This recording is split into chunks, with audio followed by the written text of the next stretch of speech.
एक गांव में एक रामू नाम का किसान रहता था। वह अपने पत्नी और 3 बच्चों के साथ रहता था। रामू अपने खेतों में कड़ी मेहनत करके अपने बच्चों का पेट पलता था, लेकिन उसके तीनों पुत्र बहुत ही आलसी थे और वह गांव में इधर उधर घूमते थे। एक दिन रामू अपने पत्नी से कहा, अरे सिमरन, मुझे इस बात की चिंता लगी रहती है कि अभी तो मैं खेतों में काम कर रहा हूँ, लेकिन मेरे बाद इन लड़कों का क्या होगा। यह तो कभी मेहनत भी नहीं किए हैं और यह तो कभी खेत में भी नहीं गए हैं। आप चिंता नहीं कीजिए, यह भी धीरे धीरे सीख जाएंगे। समय बीतता गया और रामू के लड़के कोई काम ना कर रहे थे और एक दिन रामू बहुत बीमार पड़ गया और वह काफी दिनों तक बीमार रहा और अपनी सिमरन से कहा, अरे सिमरन, तुम तीनों लड़कों को बुलाकर लाओ, जरा उनसे मुझे बातें करनी है। जी अभी बुलाकर लाती हूँ।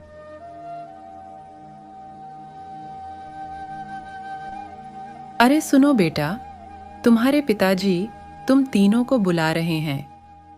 हाँ माँ, हम लोग आते हैं। फिर तीनों लड़के अपने पिताजी के पास आ जाते हैं। जी पिताजी, आपने मुझे बुलाया, बोलिए क्या बात है। मुझे लगता है मैं ज्यादा दिन तक नहीं जीऊंगा, इसीलिए मैं अपनी पूरी खजाना मैं तुम्हें सौंप देता हूँ और वह खेत में एक जगह छुपा दिया हूँ। तुम तीनों आपस में उसे अच्छे से बांट लेना। यह बातें सुनकर तीनों लड़के खुश हुए।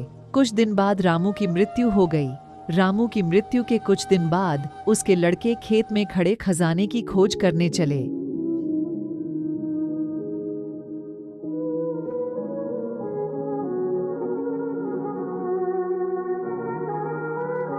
उन्होंने सुबह से लेकर शाम तक पूरा खेत कोड़ दिया, लेकिन उन्हें कोई खजाना नहीं मिला। फिर वह उदास होकर अपने घर लौटते हैं।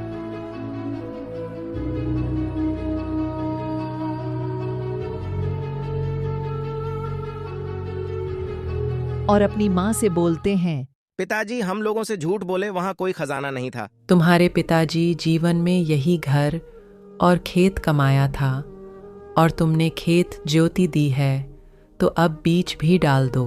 जी माँ, मैं कर देता हूँ।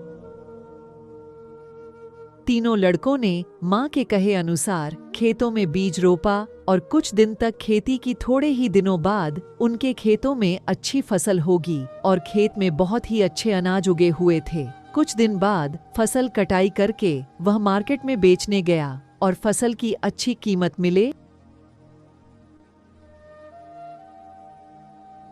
ये लो मान, ये खेती से कमाई गई पैसा है। मुझे यह तुम्हारा पैसा नहीं चाहिए। तुम्हारे पिताजी चाहते थे कि तुम मेहनती बनो। इस कहानी सम यह शिक्षा मिलती है कि हमें हमेशा आलस को त्याग कर मेहनत करना चाहिए और मेहनत ही असल जीवन का असली मूल मंत्र है।